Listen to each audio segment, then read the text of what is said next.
ఇక ఏపీలో mega DSC 2025 కు ఎంపికైన అభ్యర్థులకు నియామక పత్రాలు అందించారు. సుమారు 16,000 మందికి నియామక పత్రాలను ఏపీ సీఎం చంద్రబాబు, మంత్రి నారా లోకేష్ అందించారు. మంత్రి లోకేష్ మాట్లాడుతున్నారు. లైవ్ చూద్దాం. ప్రపంచంలో ఒక గొప్ప ఆస్తి ఉంది. ఆ ఆస్తి ఎవరు మన దగ్గర నుంచి తీసుకెళ్లలేరు, దాంట్లో వాటా అడగలేరు, లేదంటే దొంగలు ఇంట్లో పడి ఆ ఆస్తిని దోచుకోలేరు. ఆ ఆస్తి ఏంటి? ఆ ఆస్తి ఏంటి? విద్య. అలా పవిత్రమైన ఆస్తి పిల్లలకి అందించబోయే ఇక్కడ గురువులందరికీ పేరు పేరున నా హృదయపూర్వక నమస్కారాలు. ఒక గురువుకి తక్కిన గొప్ప గౌరవం గురించి ఒక్కసారి చెప్పాలి.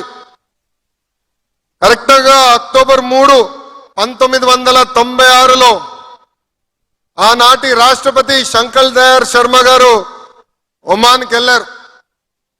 మస్కట్ ఎయిర్పోర్ట్ లో ఆయన విమానం ల్యాండ్ అవుతున్న సమయంలో అక్కడ ఒమాన్ రాజు కబూస్ బిన్ సాయద్ గారు ఏకంగా కార్ వేసుకుని ఎయిర్పోర్ట్కి వెళ్ళారు. అక్కడున్న ప్రోటోకాల్ వాళ్ళందరూ కంగారు పడ్డారు, మేమేమైనా తప్పు చేశామా, అదేంటి ఏకంగా రాజుగారే ఇక్కడికి వస్తున్నారని. ప్లేన్ వరకు వెళ్ళారు.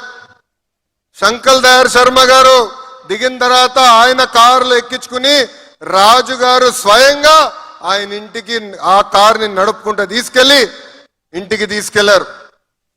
తర్వాత బయటికి వచ్చింది, ఆ రాజుగారు పూణేలో చదువుకున్నారు, ఆయన గురువు శంకర్ దయాళ్ శర్మ గారని. దేవుడు గురువు ఒక్కసారి కంపడితే గురువుకే నమస్కారం పెడతానన్నారు గురువు కబీర్ దాస్ గారు. అలాంటి పవిత్రమైన బాధ్యత ఈరోజు మీ అందరి పైన ఉంది. అదే గురువులు గొప్పతనం. దేశానికి అధినేత అయినా గురువు దగ్గర మాటలు పడాల్సిందే. రాజకీయ నాయకుడైనా, ఫిలిం స్టార్ అయినా, ఒక పారిశ్రామికవేత్త అయినా, వరల్డ్స్ రిచెస్ట్ మ్యాన్ అయినా మీ దగ్గరకే వచ్చి పాఠాలు చెప్పించుకోవాల్సిందే.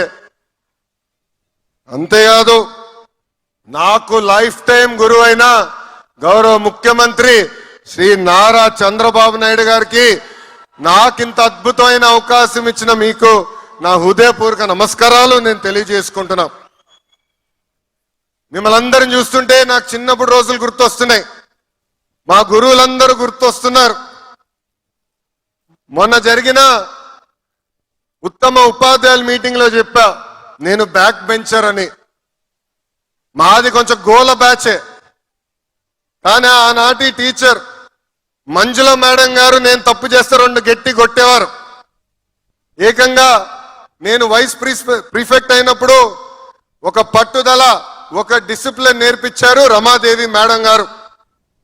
అంతేకాదు, 10th వరకు నేను నామమాత్రంగా చదివేవాడిని. కొన్ని ఫండమెంటల్స్ లో నేను వీక్ గా ఉన్నానని ఇక్కడ మా గురువు నారాయణ గారే స్వయంగా నాకు పాఠాలు చెప్పిన వ్యక్తి. తర్వాత నేను అమెరికాకి వెళ్తే ప్రొఫెసర్ రాజ్ రెడ్డి గారు నన్ను తీసుకుని, నువ్వు ఇల్లు వదిలి మొదటిసారి వస్తున్నావు, ఇక్కడ విద్యా వ్యవస్థ కాంప్లెక్స్ గా ఉంటుందని ఆయన స్వయంగా కూర్చోబెట్టి అసలు ఈ గ్రేడ్ సిస్టమ్ అంటే ఏంటి, క్రెడిట్ సిస్టమ్ అంటే ఏంటి చెప్పిన వారు. ఈ 4 వరలే ఈ రోజు ఈ లోకేష్ మీ ముందల నిలబడగలుగుతున్నాడు. వాళ్ళు నాకు నేర్పిన క్రమశిక్షణ, వాళ్ళు నాకు నేర్పిన పట్టుదలనే ఈ రోజు నన్ను ఇంత స్థాయికి తీసుకొచ్చింది.